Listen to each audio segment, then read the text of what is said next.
Assalamualaikum warahmatullahi wabarakatuh. Kami dari kelompok 4 akan mempresentasikan hasil kerja kelompok kami, yaitu tentang Al-Qawaid Al-Mudhof wal-Mudhof ilaihi wa i'rabuhuma, yang beranggotakan saya sendiri, Chandra Claudia Noverita, dan teman saya yang bernama Dwi Ayu Astuti. Di sini kami akan menjelaskan yang pertama yaitu tentang definisi idhofah, fungsi dan syarat idhofah, pembagian idhofah, dan hukum i'rab susunan idhofah. Yang pertama yaitu definisi idhofah. Definisi idhofah. Idhofah adalah suatu penyandaran pada suatu kalimat isim kepada kalimat yang lain untuk menunjukkan kepada suatu pengertian yang lebih khusus. Atau dengan pengertian lain, idhofah merupakan penggabungan dari dua kalimat isim yang dapat menyebabkan kalimat isim yang kedua tersebut menjadi dibaca jar selamanya. Yang kedua, fungsi dan syarat idhofah. Fungsi idhofah yang pertama, al-ikhtisaru atau meringkas. Contohnya, ana fil ghurfatin naumi, artinya aku berada di kamar tidur. Pada contoh di atas, struktur kalimatnya lebih ringkas, padat, dan tidak bertele-tele apabila dibandingkan dengan kalimat berikut. Ana fil makanil ladzi anamu fihi, artinya saya di tempat yang saya bisa tidur di dalamnya. Yang kedua, at-tahsisu atau mengkhususkan. Makna dari kalimat idhofat akan lebih khusus ketika mudhof ilaih ma'rifat dengan alif lam. Contohnya kitabur rajuli. Kata kitabun masih memiliki arti umum, lalu setelah disandarkan kepada kalimat ar-rajul menjadi bermakna khusus. Namun apabila mudhof ilaihnya nakiroh bertanwin, ia secara makna masih umum. Contoh kitabur rajuli. Syarat-syarat idhofah yang pertama, mudhof tidak boleh ditanwin. Contoh mudhof, kolamu, mudhof ilaih zaidin. Susunan idhofahnya adalah kolamu zaidin, artinya penanya Zaid. Yang kedua, membuang nun mutsana atau jamak pada mudhof. Contoh susunan idhofahnya adalah berupa tasniyah, kitaba Muhammadin, aslinya kitabani Muhammadin. Yang kedua, berupa jamak, kitabu Muhammadin, aslinya kitabuna Muhammadin. Yang ketiga, membuang alif lam dari mudhof. Contoh mudhof ar-rasulu, mudhof ilaih Allahi. Susunan idhofahnya adalah Rasulullahi, artinya Rasulullah.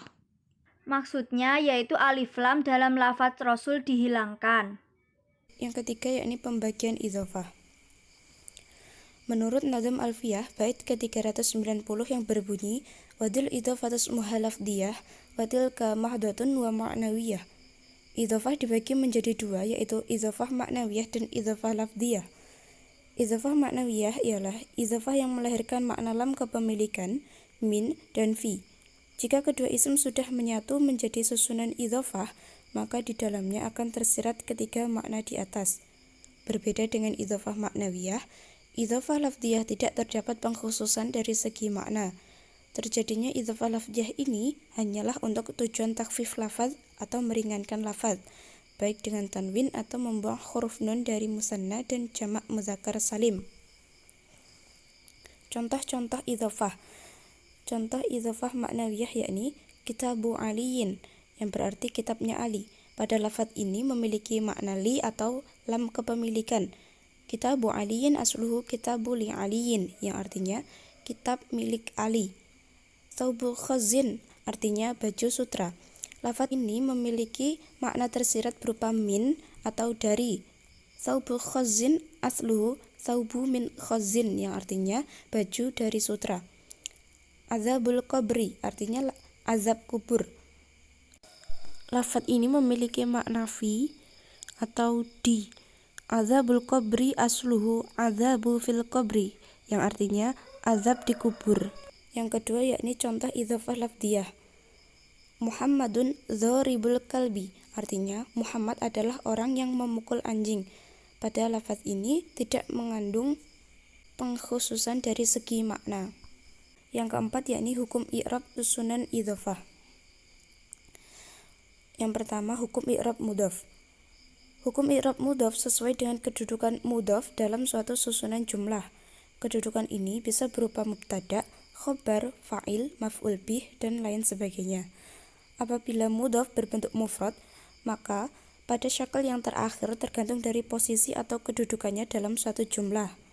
Apabila mudhof berbentuk tasniyah atau jamak mudzakkar salim, maka huruf nun yang ditambahkan pada akhir kalimat harus dibuang. Contohnya, kitabu Zaidin. Lafaz kitabu berkedudukan sebagai mudhof dengan i'rab rafa, tanda dhammah karena bertempat pada isim mufrad. Yang kedua, kitaba Zaidin asluhu kitabani Zaidin. Pada susunan ini, hukum i'rab mudhof yakni hadfun nun atau membuang nun karena berupa tasniyah. Lalu kitabu Zaidin asluhu kitabuna Zaidin. Pada lafaz ini, hukum i'rab mudhof juga hadfun nun karena berupa jamak mudzakkar salim. Yang kedua, hukum i'rab mudhof ilaih. Adapun untuk i'rab mudhof ilaih, selamanya wajib majrur.